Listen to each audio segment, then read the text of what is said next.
not the kind of man that prides himself on being a hard worker, then you're going to need to hear this because there's a good chance that that belief, the one that made you successful, is actually the one that's silently destroying your life right now.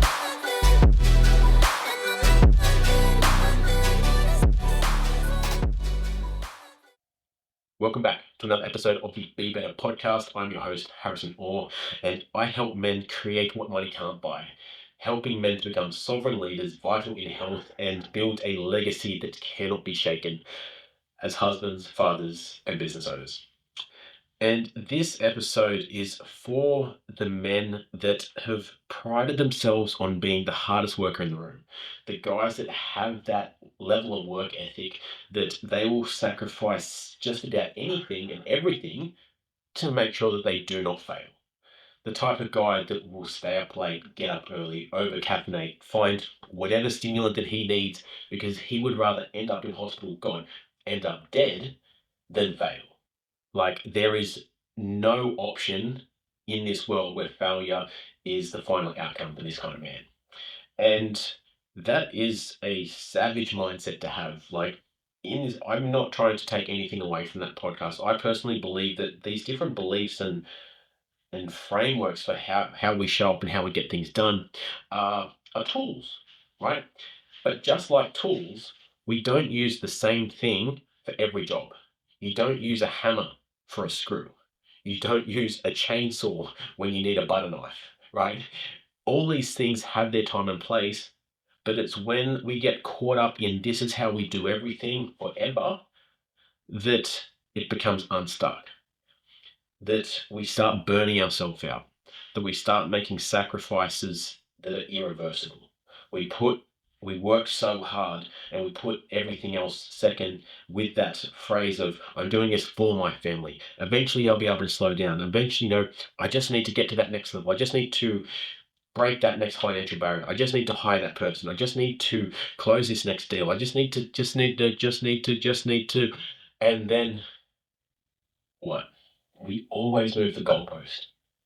And if you're feeling burnt out, if you're feeling like you're missing your kids' lives, if you're feeling like your connection with your partner or your wife is growing further and further apart, and maybe you feel like she just doesn't get it, she just doesn't understand, but you're doing it for her, is what you keep saying, then this is for you. Because this self-belief, this identity around being a hard worker, comes from our dad, right? We most likely grew up watching dad provide, protect, they push harder, they don't complain, they just keep going, they would make those sacrifices, they would work as hard as they could for as long as they could to make sure that we, being their sons, being their kids, had food on the table, had a roof over our head, we could go on holidays, we could do all these things, right? And we subconsciously started to build our identity around that. Like, oh, that's what it takes to be successful. We have to spend crazy amounts of time working. You have to sacrifice time with your family. You have to probably sacrifice your own health, mental and physical as well. And make sure that you do not show any emotion doing it. You do not cry. You do not complain. You shut up, nut up, and keep going. Right? Any of that resonate? Right? And then that also starts to build that belief that the harder I work, the more I'm worth. So the harder I work, the more money I make, the better husband I am, the better provider I am, the better husband I am. And on the flip side, if I'm not making enough money, if I'm not working hard, then I'm lazy, I'm a shit father, I'm a shit husband, I'm a shit man, and I'm not worthy, I'm not valuable, and I may as well be dead. The other side of that, again, is the more that I grind, the more that I sacrifice, the more that I deserve. And that success has to be earned through pain. Like, what's the point in having success if you could do it in a couple hours a week, if you didn't have to suffer for it, right? You wouldn't feel like you'd earned it, right? In the same way that people that win the lottery and win millions of dollars don't really brag about it that much because nobody is really proud of that. Like, you just got lucky, you didn't have to do anything to earn it. But we have that same belief around work too. Even if I could earn the same amount of money but work a third of the time, your pride, your ego wouldn't allow that.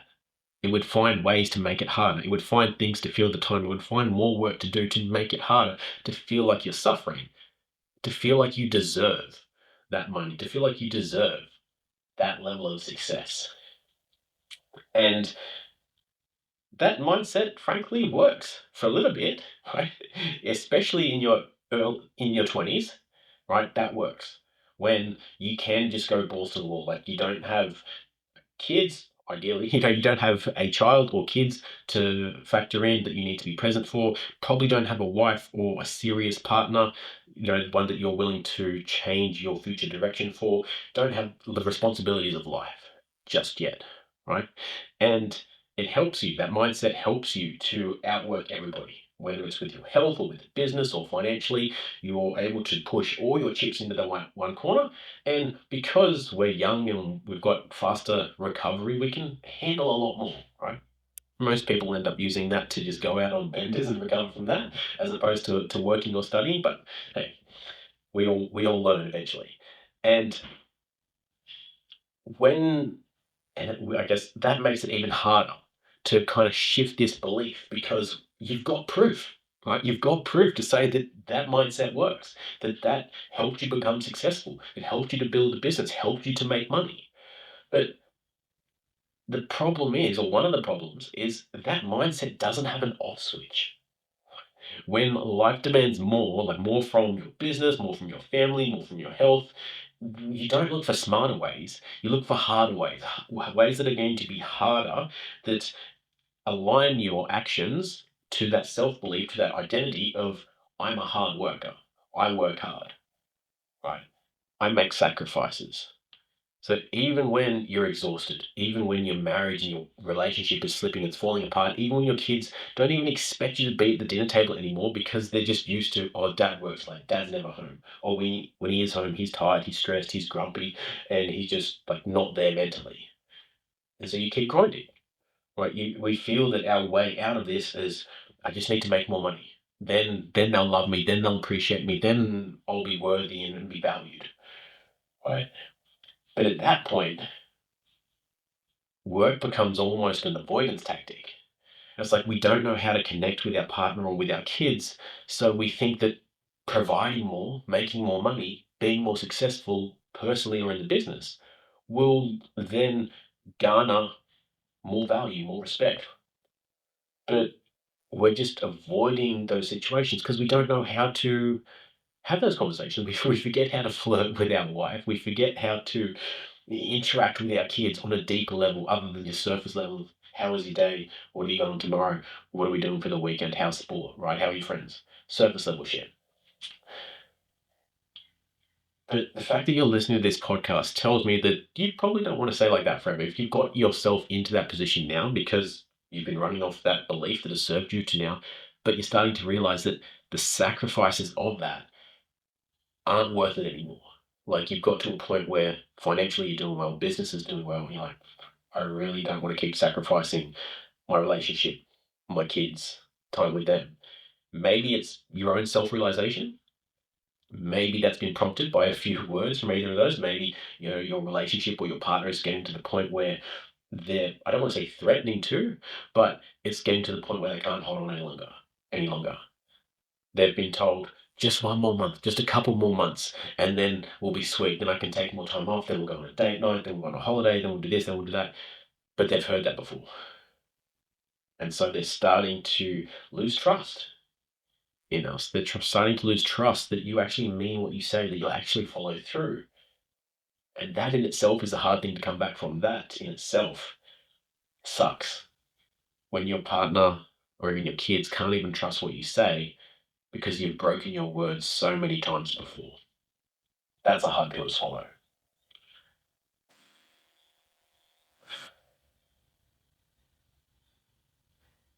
But here's a reframe.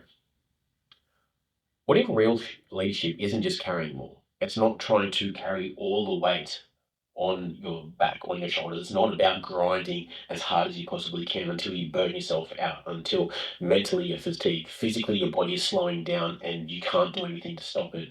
And you're just either injuring yourself or you're barely hanging on, you're relying on stimulants or drugs or alcohol or things to just get you through the day, to just make it through.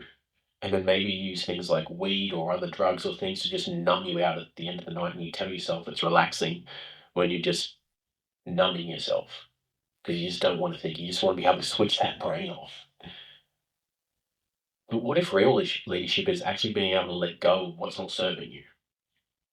Like, recognize that yes, this served you to a point, but if you want to change the results that you've been getting, like you want to be able to maintain that success in the business and financially, but still have an ecstatic, electric relationship with your wife, and you still want to have immaculate, elite level health, and you still want to have a great relationship with your kids and be present for them and actually be there for the moments that matter so that they remember you as the present dad that gave a shit rather than the one that was always on his phone, that dropped his family at the drop of a hat just to go to work or to take a client call or to do everything else. Because they picked that up. And they may not say it, but subconsciously they recognize, oh, work is more important to dad than me.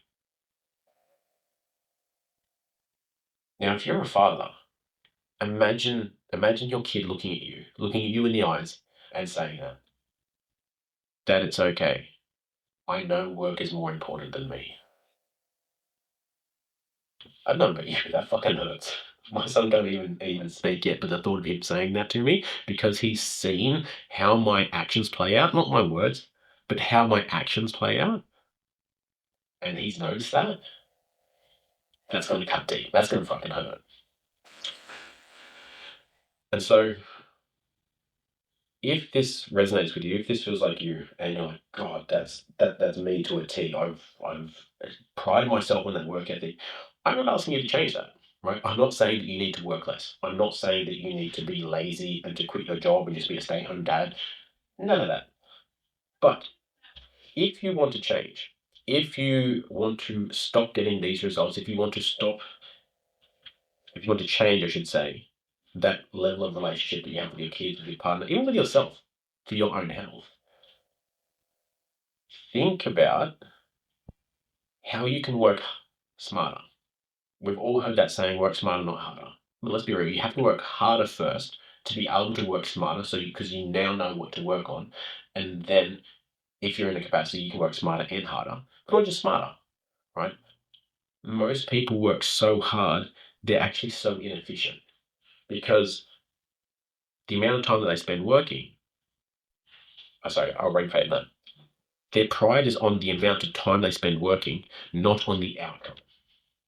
So their pride is connected to working 70, 80, 100-hour weeks. Their pride is to getting minimal sleep. Their pride and that ego and that work ethic is based on those markers, not on how much money they make, not on how much impact they make, not on the results they get, but on the effort that they have to put in. And so what's really helped me in this frame, because I like to consider myself a hard worker that has immaculate work ethic, that all these things, 100%. I'm talking to you not from, I guess, theoretical perspective, but lived and experienced knowledge. What's really helped me is shifting that focus to what do I need to put in, to what I want to get out. Like, what is the outcome? And how can I get that with the least amount of resources possible? The least amount of time, the least amount of energy, the least amount of money, right? Especially in business, when you're looking at all the jobs that you're doing, a good exercise to do is, first of all, work out how much you're paid per hour, right? Obviously, if you're a business owner, then you don't get paid per hour, but figure out how many hours you're working per week, and then for the month, and then how much you take home monthly. Divide those numbers, and then that's your hourly wage, right? Anything less than how much you make, like any task that costs less than how much you make to outsource it to have someone else do it, should be outsourced to somebody else. Then the tasks that you focus on should only be the tasks that only you can focus on, those higher leverage opportunities. Like, if I put a gun to your head and said, you cannot step foot in your business again you can only work on your business, not in your business, what are you going to do? And you can't add any more hours to your day. Sit with that for a little bit. Sit with it. Write things down. Get as creative as you can. Like, this is the brainstorming exercise. You don't need to think like, oh, that's the one I'm going to do this. Brainstorm. Be as ridiculous as you fucking like about all the ways that you could get the same outcome, ideally better outcome, but without you personally putting in more time. And this is going to be hard. This is going to challenge that belief that you have that you need to be the hardest worker in the room, that you need to work hard to deserve success. Because your kids don't value you and don't appreciate you based on how much money you make. They don't value and appreciate you and love you based on the size of your business. Neither does your wife. They value the man that they get. And if the business is getting the best of you, then they never really get the best of you either. They'll just get a version of you that's watered down because you're stressed, you're tired, you're depleted, you're all these things. And they just get whatever's left. And then they're going to do exactly what we did when they grow up. They're going to think that that level of sacrifice is what's required to be successful. And they'll do one of two things. They'll either replicate that because they want to be successful. They'll think that they need to sacrifice everything in life and they'll repeat the pattern. Or they'll go so far the other way because they do not want to burn out. They don't want to grow up being so distant from their family. They don't want to be in that same position. That they will do everything in their power subconsciously to make sure that they're not successful because they'll associate all your traits with being successful. Now, there are many ways to be successful. It's up to personal definition. But especially at a young age, our kids' minds will make those connections and those assumptions, and they will be a self-belief that they operate off moving forward. And so I hope this is resonating with you because this hit hard for me. One of the things that I'd like you to take home, and I'll wrap this up soon, is your values. First of all, knowing your values is going to make it a hell of a lot easier for you to figure out what's misaligned. Because let's be real, there are some people that love working those hours, right? If you love working those hours and maybe you don't have a family, cool, this is not for you. You don't have a partner, cool, not for you. You love working those hours and you don't have a problem with the sacrifices that you've made for your health and your relationship with your kids, cool, not for you. This is only for the people that have high values of their health, of their family, of their relationships, of something that they are having to sacrifice in order to achieve and maintain this level of success, business, and financially. What we're about is finding a way to live and behave in alignment with those values that enables us to maintain and grow that success in the business without feeling like we're misaligned because we're stressed out, so we're not putting time into our relationships and that's fading, we're bordering on divorce, or our kids are growing up and we never spend time with them and the only memories we have of them are looking at photos because we were never really there. They're the kind of men that this is for. And so when you know that your values, create a pie chart, right? Actually, no, make it super simple. Look at your calendar. Right. Look at your calendar. Ideally, if you're running a business, you should have a calendar. If you do not have a calendar, I should bitch slap you through this microphone, through this screen, because you should be using your calendar. Right? Look at your calendar. And then associate a value for where you spend your time. So for work, for the other activities around work, give that a label. Each of those things a label, right? See where you're spending most of your time. And then compare that to your values. How much time do you spend in alignment with those values? How much time have you dedicated each day that is in alignment with those values? And where do you spend time misaligned with those values? Is it doing unfulfilling work? Are you focused on being busy and working hard as opposed to being effective and productive? Are you wasting time on your phone and social media instead of being productive? Instead of looking after your health, instead of connecting with your wife, with your kids? Because when we've got that idea or that representation of where we are misaligned, it makes it a hell of a lot easier to know what we're striving for. Because then when you map out your ideal day, what does that look like? Where are you spending your time that is in alignment?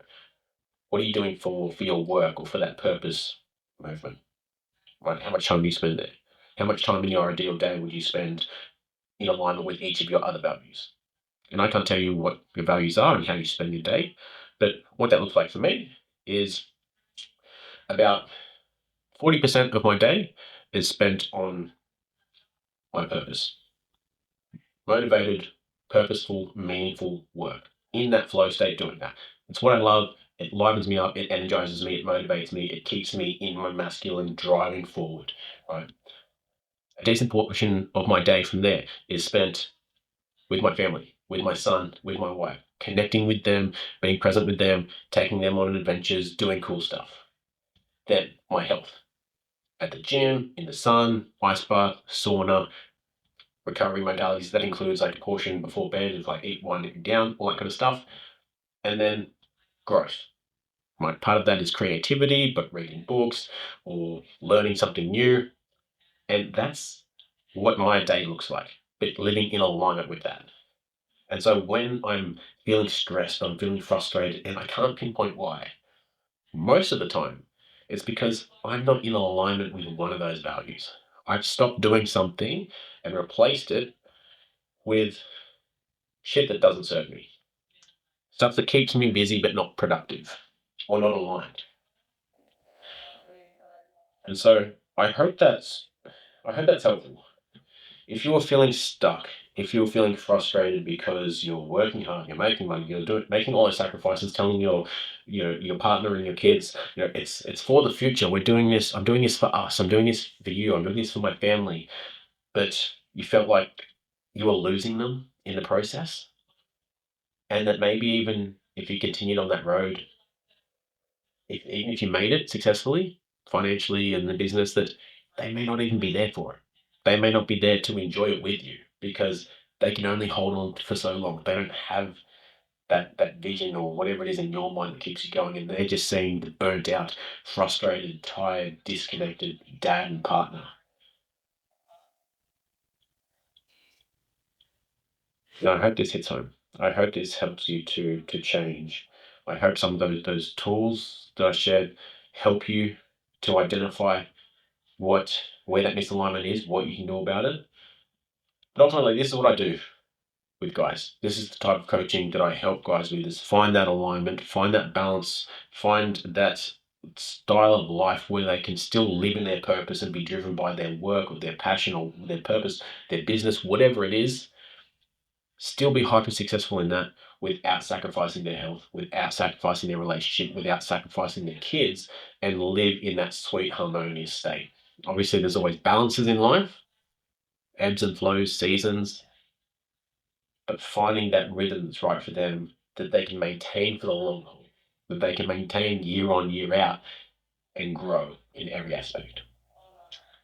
And so if that's interesting, you want to have a chat, if that's something that would be applicable to you, then you can find links in the show notes below this, and we can have a chat, see if that works for you. Otherwise, I hope this has been helpful. Please, if you know someone with this trait, if you think this would resonate with one of your friends, maybe your partner, if you're a female listening, or somebody else that you think could really benefit from this, please, I would love it so much if you could just share it with them so they can take a listen, so that they don't have to be stuck with that limiting belief that doesn't serve them as much as it used to. With that, you've got the tools, you've got the lesson. Don't be sorry, be better, and I'll see you in the next episode. Bye.